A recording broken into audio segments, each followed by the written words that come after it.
Good morning. I am Rajendra Kumar और आज हम शुरू करते हैं हमारा जो 9th क्लास का लेसन है मोशन यानी कि गति जो चला हुआ है उसके हम पाठ्य पुस्तक और अभ्यास के प्रश्न कर रहे हैं। और आज का वीडियो बड़ा ही खास वीडियो है आपके लिए। कुछ इसमें हमने इस तरह के क्वेश्चन आज करेंगे जो एग्ज़ाम की दृष्टि से बहुत इम्पोर्टेंट है। तो ऐसा कोई भी कंपटीशन एग्ज़ाम नहीं है, कोई भी कंपटीशन एग्ज़ाम नहीं है जिसमें ये प्रश्न नहीं पूछे जाते। हर एग्ज़ाम में कुछ, चाहे आप 4th क्लास का एग्ज़ाम दो, चाहे 2nd क्लास का दो, चाहे 3rd क्लास का, इवन यदि आप IAS का एग्ज़ाम भी दोगे तो भी ये प्रश्न लगभग पूछे जाते हैं। यानी कि हर एग्ज़ाम का मूल मंत्र है ये क्वेश्चन। दूरी, समय और चाल के बारे में हर एग्ज़ाम में प्रश्न पूछे जाते हैं और आपकी क्लास 9th है और इसमें तो पूछे ही जाएंगे। जब कोई एग्ज़ाम इससे नहीं छूटा हुआ तो आपका एग्ज़ाम कैसे छूट सकता है। तो इस वीडियो में हमने जो है आपके लिए कुछ खास ट्रिक भी तैयार की है फार्मूला याद करने के लिए, और किस तरह के क्वेश्चन एग्ज़ाम में आते हैं वो हम आज डिस्कस करेंगे। तो बने रहिए हमारे साथ और दिल लगाकर पूरा वीडियो देखिए और हर पॉइंट जो है कॉपी पेन पर नोट कर लीजिए, फिर उनको याद कीजिए, तभी आपके समझ में कुछ आएगा, नहीं तो ऊपर से जाएगा। तो चलिए शुरू करते हैं आज का हमारा टॉपिक जो पाठ्य पुस्तक और अभ्यास के प्रश्न हैं। तो ये हमारा नेक्स्ट वीडियो, पिछले वीडियो ज़रूर देखिए ताकि आपको हर चीज़ बिल्कुल क्लियर हो जाए। तो आप देख रहे हैं आपका अपना चैनल physics.edu.rajendra। तो बढ़ते हैं, हमारा जो आज का टॉपिक है क्या है, वस्तु की चाल के लिए हम पहले गणितीय सूत्र सीखेंगे। क्या सीखेंगे? गणितीय सूत्र हम सीखेंगे। तो हमारे पास जो है इनके लिए मोस्टली 3 फार्मूले, देखिए ध्यान से एक बार नोट कर लीजिए इसको। वस्तु की चाल के लिए गणितीय सूत्र, ये हमारा टॉपिक है। देखिए चाल बराबर होती है दूरी बटे समय। चाल क्या होती है? दूरी बटे समय। दूरी बटे समय, ये फार्मूला याद कर लीजिए, इम्पोर्टेंट है हमारे पास। तो यदि हमें दूरी निकालनी है तो दूरी को इस साइड में रख दीजिए तो समय इसके नीचे आ जाएगा, यानी कि चाल। क्लियर है ना? तो चाल क्या हो जाएगा हमारे पास? गुणा में समय, क्योंकि हम लेते हैं, देखिए चाल बराबर दूरी बटे समय, ये फार्मूला है हमारे पास। तो जब दूरी निकालनी है तो ये इधर चला जाएगा, इनके गुणा में आ जाएगा। तो इनकी दूरी क्या होती है? चाल गुणा समय। देखिए दूरी को हम D से लिखते हैं, चाल को किससे लिखते हैं? S से लिखते हैं, स्पीड बोलते हैं इसको, और इसको लिखते हैं टाइम से। यानी कि आपकी यदि आपको कुछ भी याद नहीं आता तो आप लिखेंगे, याद कर लो DST। क्या करेंगे याद? DST। दूरी निकालने तो चाल गुणा समय, और यदि समय निकालना है तो बटे में S आ जाएगा, और यदि हमें S निकालना है तो बटे में T निकालना है तो बटे में SD के। सिंपल सा फार्मूला है हमारे पास ये। तीसरा, समय के लिए दूरी बटे चाल, याद हो गया ना? अब देखिए कितना बड़े आपको मूल मंत्र देते हैं, आप बिल्कुल कभी नहीं भूलोगे, मेरा दावा है आपसे। देखिए क्यों नहीं भूलोगे? हमारे पास ये ट्रायंगल लॉ याद रखिए। क्या याद रखेंगे? ये ट्रायंगल लॉ याद रखिए, जिंदगी भर के लिए आपके प्रश्न दूरी, चाल और समय के चुटकियों में निकलेंगे, कभी नहीं बोलोगे, क्योंकि भूलने की समस्या सबको होती है, याद करने की समस्या किसी को नहीं होती। इसलिए याद कीजिए, आनंद लीजिए। तो DST यानी कि D निकालना है तो S गुणा T, यानी कि ये दोनों को मल्टीप्लाई कर दो। क्लियर है ना पॉइंट?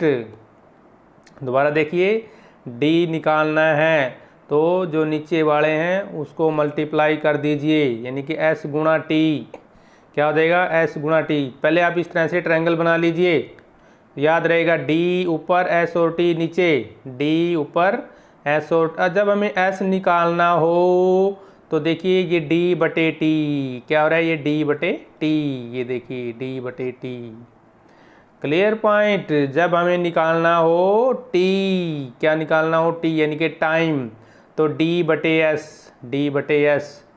तो डी का मतलब डिस्टेंस यानी कि दूरी, एस का मतलब स्पीड यानी कि चाल, और टी का मतलब टाइम। याद हो गया ना। तो सीधी सी फार्मूला, डी निकालना, दूरी निकालनी तो चाल गुणा समय, और यदि हमें निकालना है समय तो डी बटे एस कर दो, और यदि एस निकालना है ये वाला तो डी बटे टी। क्लियर? कितना आसान फार्मूला, तो आशा आपको याद रहेगा। एक देखिए भाई, रिलेटिव वेलोसिटी क्या होती है। जब एक बॉडी दूसरी बॉडी के साथ में गति करती है तो दोनों की जो है वो रिलेटिव वेलोसिटी यानी कि सापेक्ष चाल हो जाती है। यदि दो वस्तुएं क्रमशः a किलोमीटर प्रति घंटा और b किलोमीटर प्रति घंटा की चाल से चल रही हैं, मान लो एक गाड़ी 3 किलोमीटर प्रति घंटे की चाल से चल रही है और दूसरी गाड़ी 4 किलोमीटर प्रति घंटे, पहली गाड़ी चल रही है 3 किलोमीटर प्रति घंटा और दूसरी चल रही है 4 किलोमीटर प्रति घंटे की चाल से। जब वो दोनों एक दूसरे की उल्टी दिशा में जाएगी, उल्टी दिशा समझते हो ना भाई, एक उत्तर में जा रही है तो दूसरी दक्षिण में जाएगी, एक पूर्व में जा रही है तो दूसरी पश्चिम में जाएगी, मतलब एक दूसरे का उल्टा मुंह होगा। अगर वो इस तरह से चलती हैं तो सापेक्ष चाल दोनों को जोड़ दो, यानी कि 3 जमा 4 टोटल सापेक्ष चाल क्या होगी 7 बन जाएगी। क्या बनेगी 3 जमा 4 बराबर 7 किलोमीटर प्रति घंटा। और जब वो एक दूसरे की ओर आती हैं, एक दूसरे की ओर आ रही है ना, मतलब समझ गए, जैसे मान लो आप दोनों एक दूसरे की तरफ मुंह करके खड़े हो जाते हैं ना, और एक दूसरे को मिलने के लिए जब हम आते हैं तो चाल घटती है a माइनस बी, यानी कि 4 माइनस 3 कर दो तो क्या कितनी आ जाएगी 1 आ जाएगी। ये याद रखिए, सापेक्ष चाल निकालने का ये फार्मूला है। ठीक है, अब एक बहुत ही इम्पोर्टेंट फार्मूला हमारे पास आने वाला आपके सामने, चाल को किलोमीटर प्रति घंटा से, किससे, किलोमीटर प्रति घंटा से सेकंड में बदलने के लिए 5/18 से गुणा कर दो। नोट कर लो ध्यान से कापी में, चाल को किलोमीटर प्रति घंटा से सेकंड में बदलने के लिए 5/18 से गुणा कर दो। जैसे मान लो क्या है हमारे पास, कोई गाड़ी 18 किलोमीटर प्रति घंटे की चाल से चल रही है, इसको मीटर प्रति सेकंड में बदलना है 18 को, तो 18 गुणा में 5/18 कर दो तो 18 से 18 कर देगा, तो ये 5 मीटर प्रति सेकंड आ जाएगा। याद समझ आ गया ना। यानी गाड़ी को यदि हमें मीटर प्रति सेकंड में बदलना है तो 5/18 से गुणा कर दो, और इसका उल्टा करना हो, जब मीटर प्रति सेकंड से किलोमीटर में बदलना तो उल्टा गुणा कर दो, इनकी 18/5 से कर दो। यानी कि जैसे हमारे पास कोई गाड़ी 5 किलोमीटर प्रति घंटे की चाल, मीटर प्रति सेकंड की चाल चली है ना, तो फिर हम 18/5 कर देंगे। कितना करेंगे 18/5। इसको याद कर लीजिए, हर सवाल में ये लगता है क्योंकि हम ऐसा ही मात्रक निकालते हैं और वो मीटर प्रति सेकंड होता है। ऐसा ही मात्रक क्या होता है, मीटर प्रति सेकंड होता है ना। अब देखिए ओस चाल यदि हमें कभी निकालनी हो तो ये फार्मूला है, कुल चली गई दूरी लगा समय टोटल बटे में। क्लियर? अब देखिए जो हमारी पाठ्य पुस्तक का प्रश्न है, ये प्रश्न कितना इम्पोर्टेंट है, ध्यान से देखिए।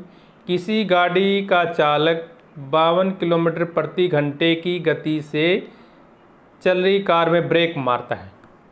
क्या स्पीड है उसकी 52 किलोमीटर प्रति घंटा। और भाई इसको मीटर प्रति सेकंड में बदलना है तो 5/18 से गुणा करोगे ना। देखिए ये देखिए, किलोमीटर प्रति घंटे को, किलोमीटर प्रति घंटे को मीटर प्रति सेकंड में बदलना है तो 5/18 से गुणा कर दो।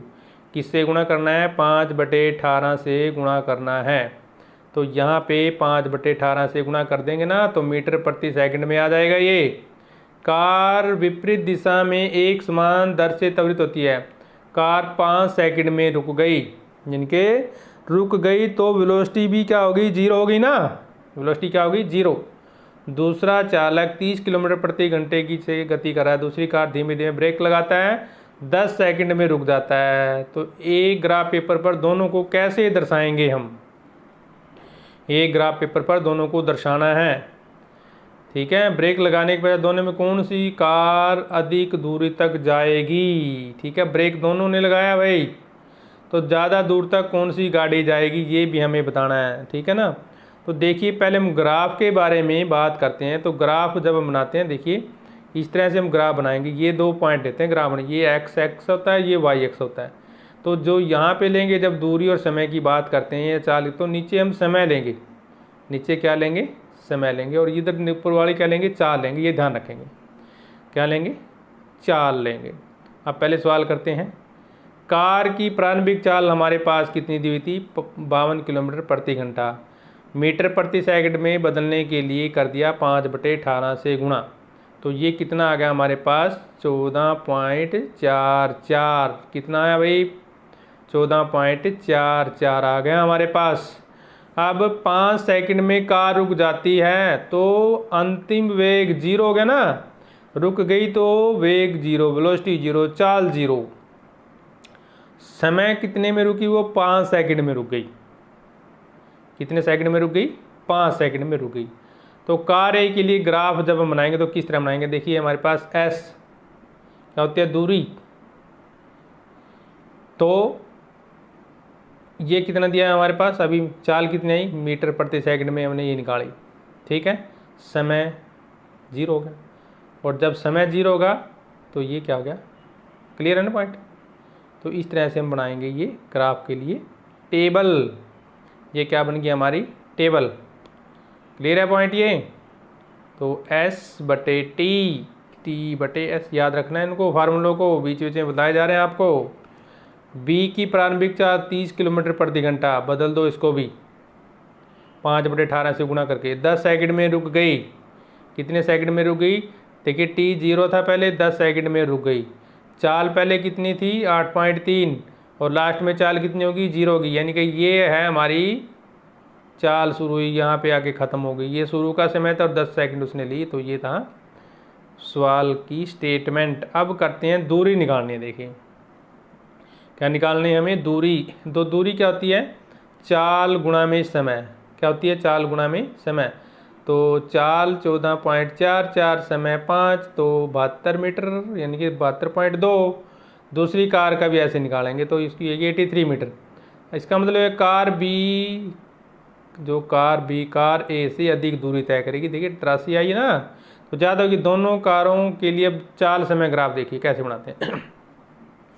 ध्यान से समझिए भी। चाल समय, ये हमारे पास एक्स एक्सिस होता है। क्या होता है? X axis.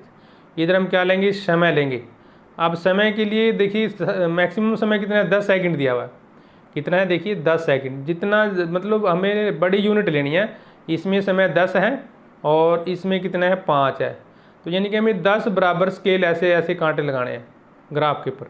तो 10 पॉइंट तक इसको इस तरह से लगा लो, बराबर बराबर दूरी पे 1 2 3। ग्राफ बनाए भी आते हैं, उन पे भी हम बना सकते हैं। तो इस तरह से ये लाइन हमने पूरी कर ली। ठीक है। और इधर क्या है हमारी? चाल। तो चाल कितनी है? ज़्यादा से ज़्यादा देखिए यहाँ पे 14.44 है।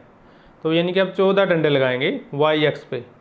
तो इस तरह से हम कितने डंडे लगाएंगे? 14 डंडे लगा लो भाई लगातार। यानी कि इस तरह से ग्राफ बनाना है। इधर 10 लगाएंगे और इधर कितने लगाएंगे? 14 लगाएंगे लगातार, और उसको लिख देंगे 1 2 3 4। इस तरह से हम लिखते जाएंगे। अब देखिए हमारे पास, अब देखते हैं, देखो सवाल में चाल कितनी है? 14.44। कितनी है? 14.44। समय कितना है? 5 सेकंड। याद रखिए 14.44। तो ये देखिए, तो 14.44 कहाँ आएगा? देखिए ये 14.44 है। ये निशानी लगा दी 14.44, क्योंकि ये देखिए 14.44 जब लिया ना तो टाइम उस टाइम 0 था। टाइम क्या था? 0। तो ये 0 वाला पॉइंट हो गया। ठीक है, ये क्या होगा? 0, और लास्ट में जाके 14 पॉइंट पे लगा देंगे। फिर इसके बाद दूसरा पॉइंट देखिए इसमें हमारा ग्राफ में। अब टाइम 0 है, फिर कितना आ गया? 5। तो यहाँ से लेंगे 0 से 5, 0 से 5, 5 है हमारे पास। देखिए ये 5 पे बिंदी लगा दी, 0 से 5 गया ना। अब हमें क्या करना है? इस 14 वाला बिंदु है जो ये वाला बिंदु, और जो नीचे 5 आया हमारे पास, ये वाला 5, इसको स्केल के साथ आप मिला देंगे तो ये पहले का ग्राफ हो जाएगा। किसका हो जाएगा? पहले का ग्राफ। अब दूसरे में चलते हैं। दूसरे में कितना है हमारा? 8.3 स्पीड में, और ये कितना है? 0 में। तो 8.3 लेंगे पहले हम। कितना लेंगे? 8.3। ये देखिए, ये 8.3 आ रहा है हमारे पास। ये 8.3 पे निशानी लग जाएगी, और वो कितना है? 10 है, तो नीचे एक्स लाइन पे 10 पे निशानी लगा देंगे। फिर दोनों को मिला देना है, तो एक ही ग्राफ में दोनों की हमारी चाल आ गई। ठीक है, तो ये था हमारा क्वेश्चन नंबर 5। छठा देखिए, ये देखिए कहता है चित्र में 3 वस्तु ए बी सी दूरी समय ग्राफ को प्रदर्शित करते हैं। ग्राफ को अध्ययन करने के लिए प्रश्नों को उत्तर देने भाई। देखिए 3 ग्राफ हैं, ये ध्यान से देखिए हमारे पास।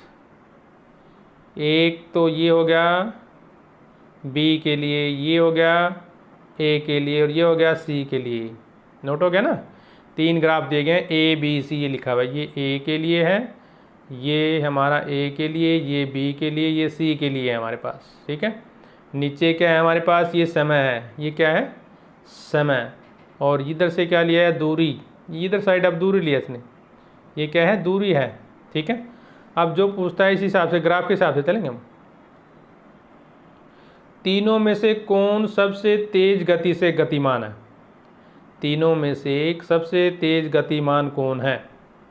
बी सबसे तेज चाल चल रहा है, क्योंकि बी की ढाल ए तथा सी की अपेक्षा अधिक है। देखिए बी के पास चलते हैं हमारा। ये देखिए, तो ये जितना ऊंचा होगा ऐसे, तो उसकी चाल उतनी तेज हो जाएगी। जितना ढाल तेज होगा उतनी ही चाल तेज होएगी, क्योंकि ये तो दोनों इसके नीचे ही है ना, तो इसलिए इनकी स्पीड कम है, बी की स्पीड ज़्यादा है। ठीक है, बी में क्या ये तीनों किसी भी समय सड़क के एक ही बिंदु पर होंगे? नहीं होंगे भाई, कैसे हो सकते हैं? तो तीनों सड़क पर किसी एक स्थान पर कभी नहीं मिलेंगे, क्योंकि तीनों ग्राफ आपस में किसी एक बिंदु पर नहीं काटते या मिलते। 3 ग्राफ जो हैं एक बिंदु पर नहीं काटेंगे, क्योंकि वो अलग अलग दिशा में जा रहे हैं। तो मैक्सिमम एक ही पॉइंट पर काट सकते हैं 2 बिंदु। ठीक है, तो ये हमारा उत्तर हो गया ना, नहीं, सी। जिस समय बी ए से गुजरती है, देखिए भाई बी ए से गुजर गई, ये बी हो गया और ये ए है, यानी कि यहाँ से गुजरती है वो।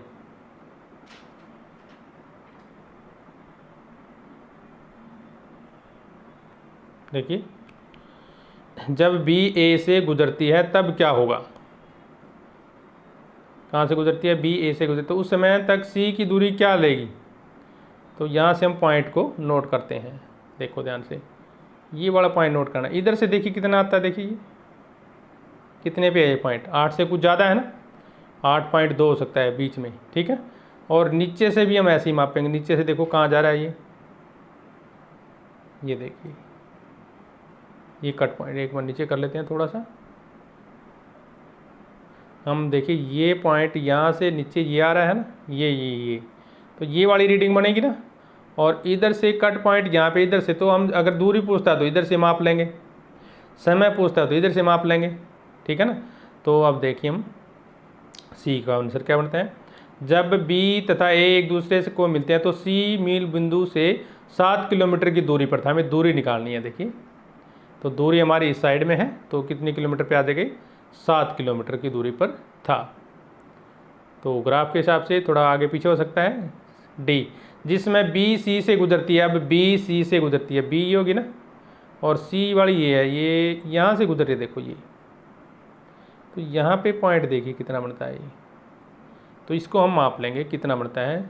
ठीक है, और नीचे से देखिए कहाँ जा रहा है ये, नीचे से ये है, ये वाला पॉइंट। तो इसको मापने के बाद हमारे पास क्या आएगा? जब बी सी एक बिंदु पर मिलता है तो उस समय बी मूल बिंदु से 5 किलोमीटर की दूरी पर था। ठीक है ना, देखिए ये यहाँ पे जाता है ना, ये दूरी मतलब ये वाला पॉइंट आएगा, तो 4 से ज़्यादा होगा ना, इसका मतलब लगभग 5 हो गया हमारे पास। तो हम लिखेंगे 5 किलोमीटर की दूरी पर था। ये देखिए इंपॉर्टेंट क्वेश्चन आ गया हमारे सामने एक और। 20 मीटर की ऊंचाई से गेंद को गिराया गया ऊपर से नीचे, ऊंचाई कितनी? 20 मीटर। यदि उसका वेग 10 मीटर प्रति सेकंड के एक समान त्वरण की दर से बढ़ता है तो किस वेग से धरातल से टकराएगी, ज़मीन पे टकराएगी, किस वेग से टकराएगी और कितने समय पश्चात धरातल से टकराएगी, दोनों बताने हैं कि वेग भी और टाइम भी।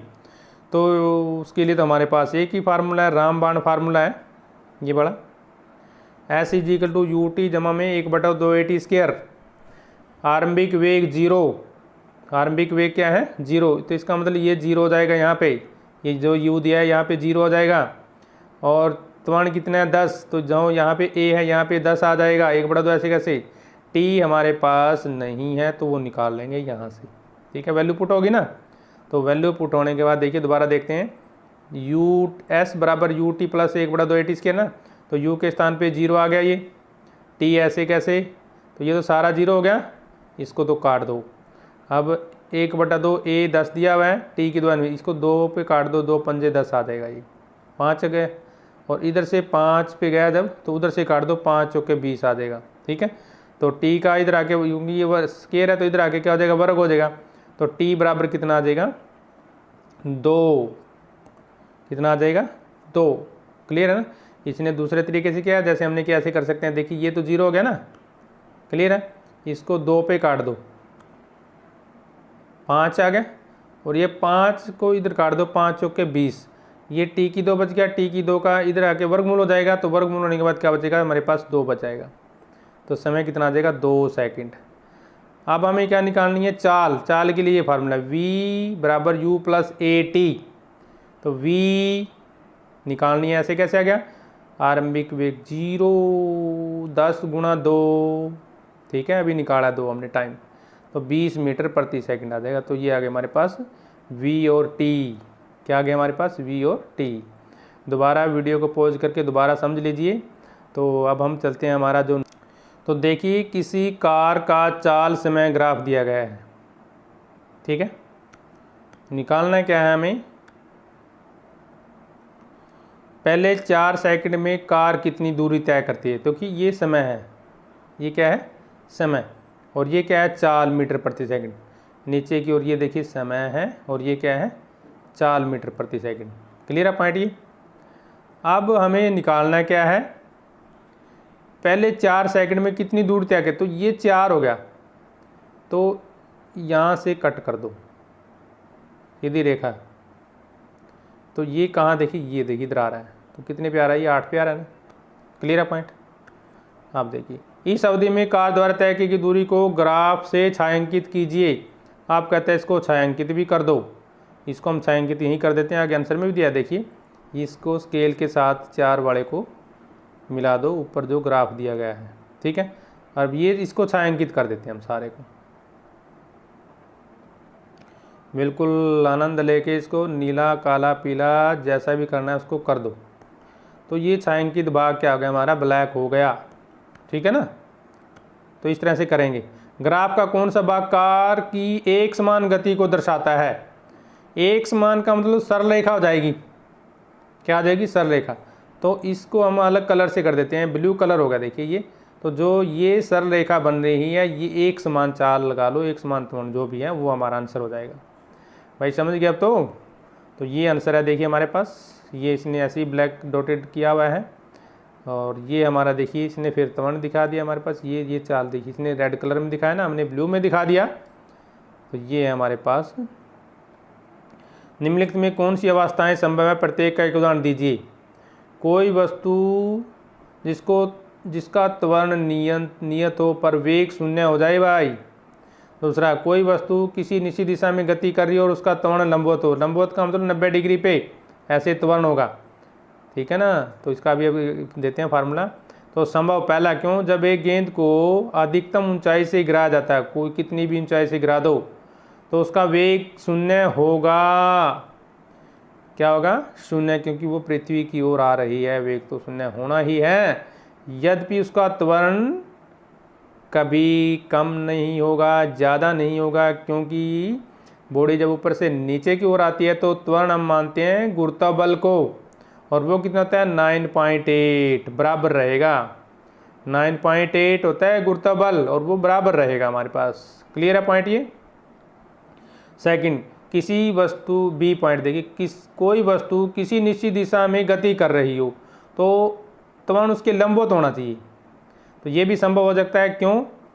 जब वस्तु किसी वृत्ताकार, देखिए वृत्ताकार पथ में गति करती है, देखिए ये वृत्ताकार पथ हमारे ध्यान से देखिए, पर एक समान चाल से गति करती है, जैसे हमारे ग्रह होते हैं एक समान चाल से गति कर रहे हैं ना, तो इसकी गति की दिशा स्पर्श रेखा के अनुदेश होती है। देखिए स्पर्श रेखा ये बनेगी, स्पर्श रेखा स्पर्श करती हुई ये ऐसे बनेगी, ठीक है। और जब इधर से लेंगे स्पर्श रेखा ये ऐसे बनेगी, क्लियर है। कहीं से भी ले लो स्पर्श रेखा ऐसे बनती है, ठीक है ना। परंतु उस क्षण त्वरण केंद्र की ओर तिर्य्या के अनुदिश लगता है, ये केंद्र हो गया। तो ये देखिए ये, तो ये कितना होगा, 90 डिग्री का कोण बनता है हमेशा। क्या बनता है? लंबवत होता है हमेशा एक दूसरे की। इसका मतलब केंद्र की तिर्य्या के अनुदिश लगता है जो एक दूसरे से लंबवत होती है, अर्थात तिर्य्या स्पर्श रेखा के परपेंडिकुलर होती है। जो ये निशान लगाया गया ये परपेंडिकुलर का निशान है। समझ में आ गया आप तो सभी को? चलते हैं नेक्स्ट क्वेश्चन, इंपॉर्टेंट ये भी क्वेश्चन। एक कृत्रिम उपग्रह की कितनी दी है?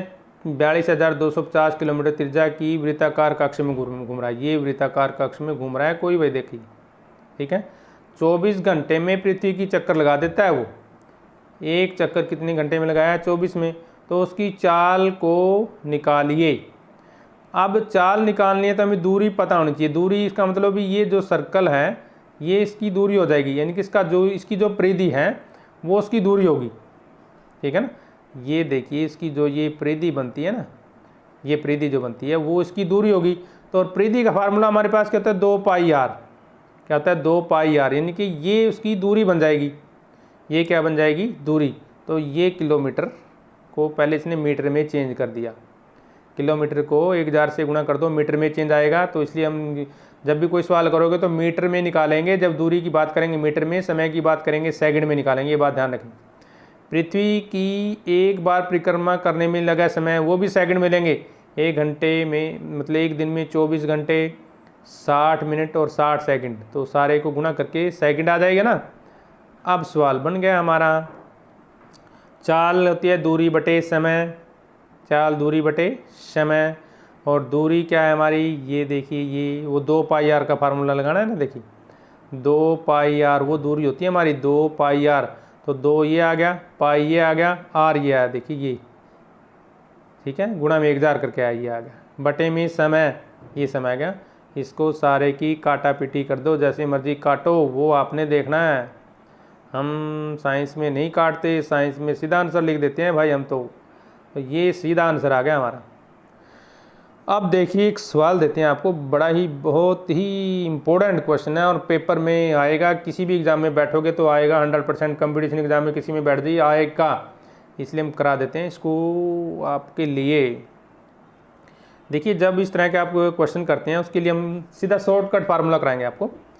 एक बस आगरा से दिल्ली 50 किलोमीटर प्रति घंटे की गति से जाती है, उसी रास्ते 40 किलोमीटर प्रति घंटे की गति से वापस आ जाती है। मतलब गई तेज राई स्लो। 50 किलोमीटर प्रति घंटे की गति से गई, 40 किलोमीटर प्रति घंटे की गति से आई।